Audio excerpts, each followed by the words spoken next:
This time we are going and we are talking about a video from Drew the Disney Dude. It's that lovable Josh D'Amaro animatronic wandering around the stage there.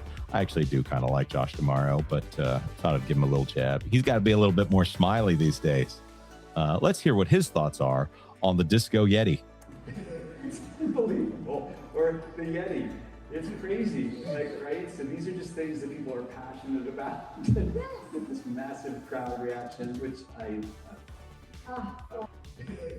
So he's right. This is something that people love. And here's the actual tweet. Disney CEO Josh D'Amaro is excited about Figment's new ride and the Yeti being fixed. These are the kind of things that if you have someone paying between, I don't know, what is it, $200 to $2,500 for a ticket to go to a Disney Parks and Experiences convention panel show out in California, these are going to be your most dedicated fans. They are going to be the evangelists for your product. So yes, of course, they're the ones that are like, you're fixing the Yeti. Absolutely. You're bringing back Dreamfinder. Absolutely. Here's another one from Braden.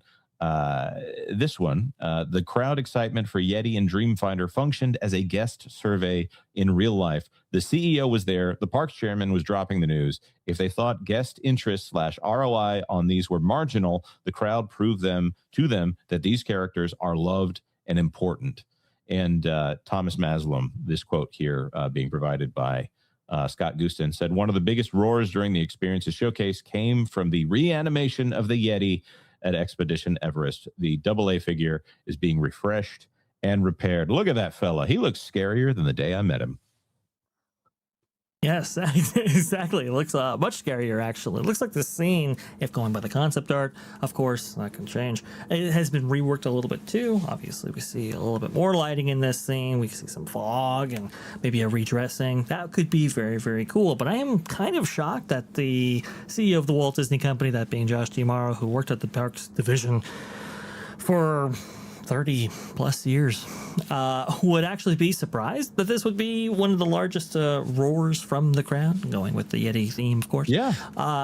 It's kind of like, well, everybody remembers the obviously the famous Discovery documentary going into how they actually constructed this whole thing, how much they actually amped it up, promoted it, and so forth. And it is the central figure which the entire ride is alluding to, from the moment you walk into the queue until you actually get to this point. And it had been gone, not operable, for 20 years.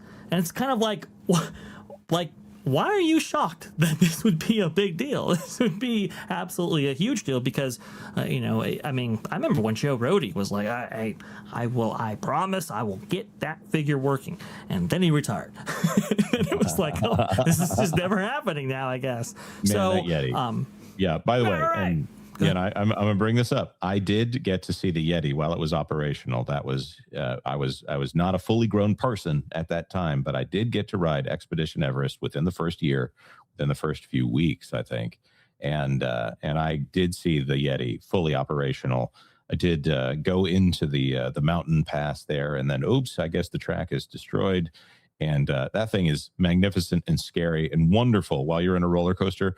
For a person to be on a roller coaster and to not be thinking about the fact that they're on a roller coaster, they're thinking about the animatronic, that is an achievement. That is an amazing sleight of hand there. So the legend here, and this has been complicated, and there's been so many conflicting statements from theme park influencers and insiders, and also direct statements by the company that seem to go back and forth on whether or not this Yeti can be repaired or why they had to shut down the Yeti.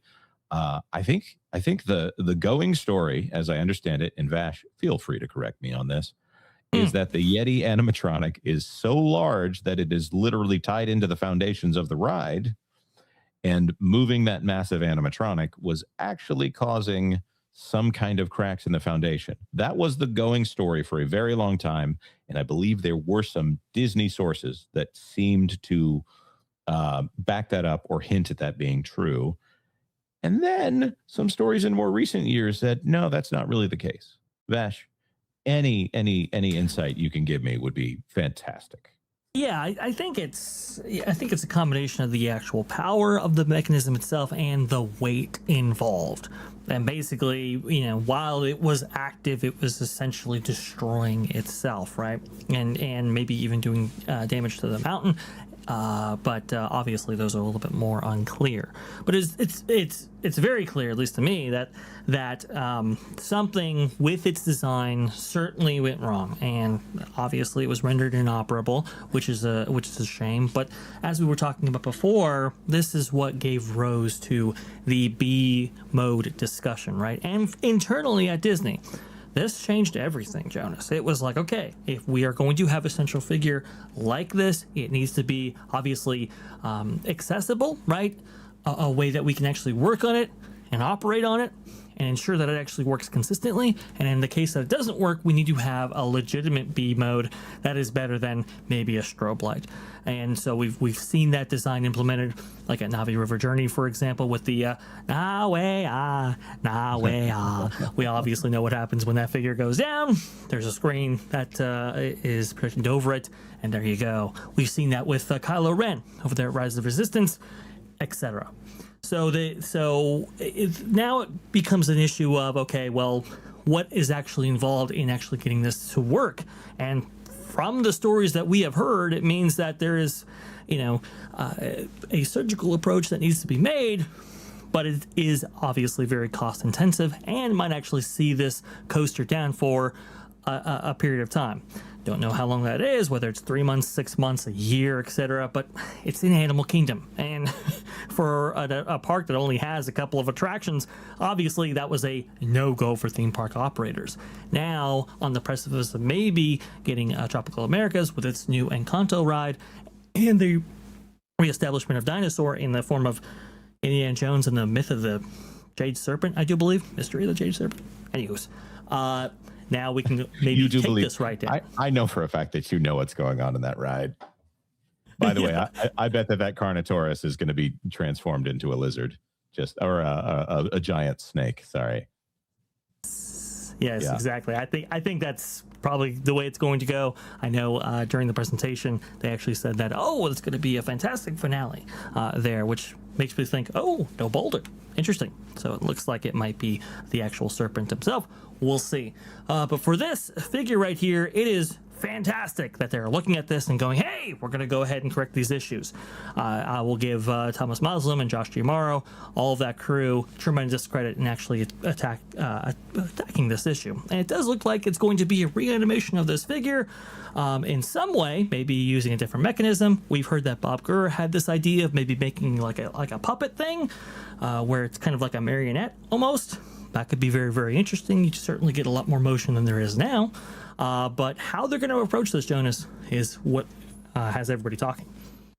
Yeah, this is one where the question is whether or not you literally have to destroy the top of the structure in order to get in there, to get the equipment in there, in order to so the ride will definitely be going down for this. This is not something that they're just going to do a quick temporary fix in order to get it going. There have been so many temporary fixes on this. I think the current version of Disco Yeti that started, I want to say, around 2008, maybe a little bit after that. So this has been for almost 20 years been in strobe light mode. So there are people who were born after the Yeti went into strobe light mode that are doing their first year in college right now. Like this has been where this has been for a very long time. Disney didn't see, as was indicated by Braden, didn't see the ROI on fixing the ride because they've been headline chasing for so long. Well, now they have their headline. Now it's a mix of headlines. There has been a trend at the company to bring up the shareholders meetings of doing a lot of headlines that are things that seem to be smoke and mirrors and things that would not necessarily be of interest to fans, but would be of interest to shareholders. Like when Bob Iger said, we're paying a bunch of money in order to get Taylor Swift onto Disney Plus. And that's the kind of thing that shareholders would say, oh, wow, that must mean that Disney Plus is a legitimate streaming service. But they would pay $75 million for $5 million worth of new subscribers and hope that nobody notices that the values don't line up there. Or, This is the talk about an Avatar ride or experience coming to Disneyland and then not mentioning it at your parks panel 3 years later, that kind of thing, Jonas. Right. Mentioned in 2023 as something that, that makes the Hollywood trades right there. They're saying, Avatar, you have heard of this global property, Avatar. We are definitely going to have an Avatar experience. Oops, Bob Iger, I didn't mean to say that Avatar is coming to Disney's California Adventure on the earnings call. They did quickly clarify those comments. They literally changed the transcripts on that one. There, not going to happen for a long time. They want everybody to think that sometime in the future, the biggest film property that is on the top of the charts right now is coming to Disneyland. They're just not in any rush to get it out there because maybe Avatar doesn't have the same cultural impact as the dollars would indicate. But looking at this, I think that they're going to have to do a lot to this mountain. I think it is more money than it is worth to do it. And Disney doing this is a good sign for the parks that maybe Disney is the kind of company that will actually put money towards a good product that is more than what people anticipate and exceed expectations on this.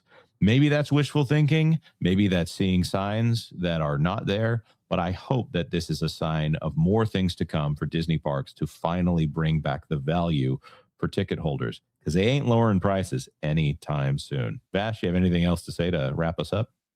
I'll say this. I give credit to Thomas Muslim and his team. We heard that he was taking a serious approach when looking at guest surveys, looking at reducing guest friction points, and improving the operation of the Disney parks. At least that's what he was saying to the media in February of this year, actually, when talking about Disneyland Resort, when he was Disneyland Resort president. Now he's maybe taken that thinking with him, with his team, to the next level, to be chairman of experiences. And he said this: Figment and the Yeti may not be household names to every Disney guest, but they are certainly favorites among our most loyal fans. I want them to know that we hear them, and as a Disney fan myself, I can't wait to see these characters back in action.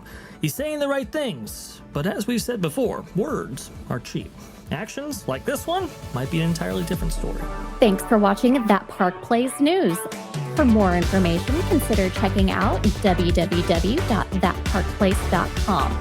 And don't forget to subscribe, share, like, and send this out on your favorite social media accounts.